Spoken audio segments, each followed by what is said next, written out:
Welcome back to Golf Weekly. You may recognize the face standing next to me, Chris Tremblay with the Island Golf School in Thank JPGA. you, Daniel. Good Nice to see to be you again. back. Yeah, for all of my friends who know me and know how flawed my swing is, we're getting ready to prove it. Chris, tell us what we're doing. Well, we've got some fun toys for everybody to go ahead and learn and enjoy from today. First of all, we're going to be going ahead in this second segment here and using this segment to go ahead and show how we fit for irons when we use our Titleist custom fitting system. We also have the flight scope launch monitor over here that's going to go ahead and aid us. And in the next segment, we're going to go ahead and use the launch monitor to go ahead and help us fit for a driver, which is always the fun club, the old weapon of mass destruction. So you're going to go ahead and be our guinea pig, for lack of a better term, today here, Daniel. You're game to do that? I'm game. I don't know if viewers are going to appreciate it, but I'm game. Let's do it. Well, let's talk a little bit about what we're looking for when we go ahead and fit for irons. First of all, we've got to go ahead and make sure we understand the three different components. We have the grip, the shaft, and the club head. The grip, obviously that's going to be dictated by two things. Number one, the surface that somebody likes to go ahead and use. In other words, how does it feel in your hand? Some people like the softer grip. Some like one that's a little more coarse, like one of the multi-compound grips or a full cord grip. Then we have the shaft, steel and graphite, steel being a little bit heavier, a little bit more resilient, a little bit more easier to control. For the better player, the person that hits it a little harder, graphite a little bit lighter, can be a little bit more user-friendly, especially for seniors and ladies. And finally, we have the club head. With the club head, the variation when it comes to club fitting really has to do with what we call the lie angle, or the angle that the shaft comes out of the club head when the club head is flush on the ground. What do I mean by that? Well, if I go ahead and take my little buddy here, my pointer, let me get him out of my pocket here. I'm going to take this right here and face it right at the camera, okay? We'll say the club is square on the ground right there, going right at the camera, but if the club is coming down into the ground and it's either toe deep or heel deep, you can see how that affects the pointer right here, so you can imagine how far offline the ball could be at about 150 yards if it didn't start out straight on when the club is flush on the ground. So toe deep would be like an upright. Toe deep would mean that the club is actually too flat. You'd need something that was more upright. Gotcha. And if we were going ahead and hitting and always hitting with the heel coming down, we know we have something that in its essence too upright, and we need to get it to flatten out a little bit, so we're coming in a little bit more square.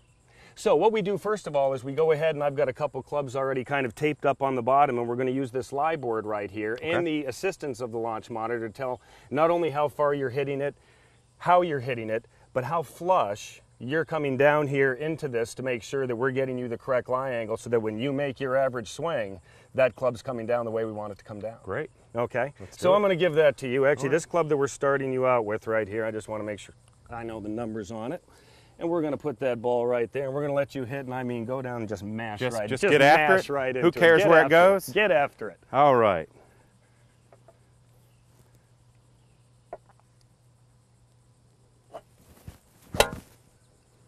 Okay, so let's see, we got one swing there. Whoa, so where do we see those marks? So we went ahead and made a swing. As you can see, we have the mark came down on the toe right there, okay? Which means that this club is probably a little too flat, and I'm gonna ask Emily Bryant, who's been kind enough to join us, the head pro here at Palmetto Hall, to make that club a little bit more upright so that when that club comes down now, it's going to be a little more flush as opposed to being like that. Now, you can imagine that club was already a little bit upright. So if I went ahead and gave Daniel a club that was a little flatter than what is considered standard in the industry, and standard can change from company to company as much as 1.5 degrees to what they consider to be a, like I said, a standard or flush lie on an average club. Okay, if you'd be kind enough to do one more for me, I'll get out of the way of the flight scope here.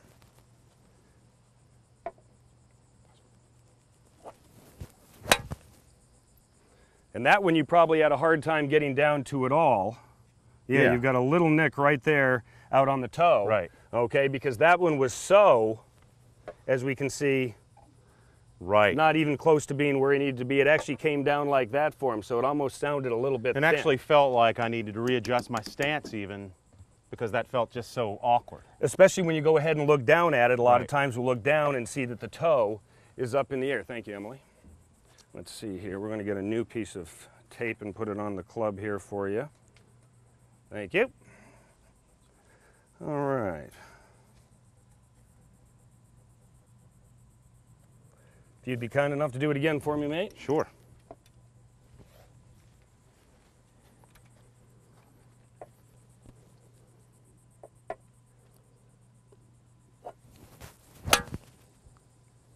That actually had a little better ball flight to it right there. Yeah, it sure did. Okay, and as we can see now, the mark has come back more toward the middle, okay? So as we go ahead and get something that's closer to what Daniel needs exactly, whether it's for this system +3 degrees, +4 degrees upright, the closer we go ahead and get, obviously, the more flush it's going to come down. Now, how do we have for numbers on that one, Emily? Well, that last ball he hit, club head speed was 93 miles per hour, his backspin was 64.42, and his total distance was 166 yards. So 166 yards of the 6-iron. Let's go ahead and do that again. Okay. Okay. Because that's actually in a pretty good spin zone for that club.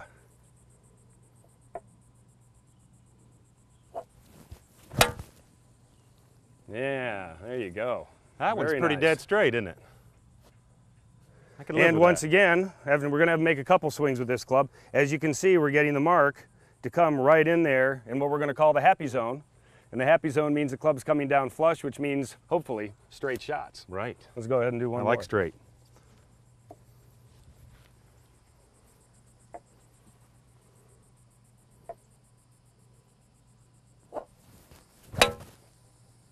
Terrific. Another good swing there. Very nice. Thank you.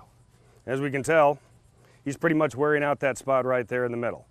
So in the short period of time we've gone to go ahead and gone over this with with Daniel, I'm sorry, we can tell that we've gotten closer to having the club we want for his own custom fit. So that's kind of what we're looking at for irons, and when we come back, we're going to go ahead and use woods. I'm going to hit the showers. I'm going to let you showers. take the rest of it. Yeah, when we Okay. come back, tell our viewers what we're doing when we come back. We're going to go ahead and come back. We're going to have Les, one of our Island Golf School students. He's going to go ahead and use the driver and the launch monitor. We're going to show you how spin rates affect ball flight. Folks, let me tell you, this stuff works. I'm already hitting it better in 5 minutes, so come out and try this. We'll be right back.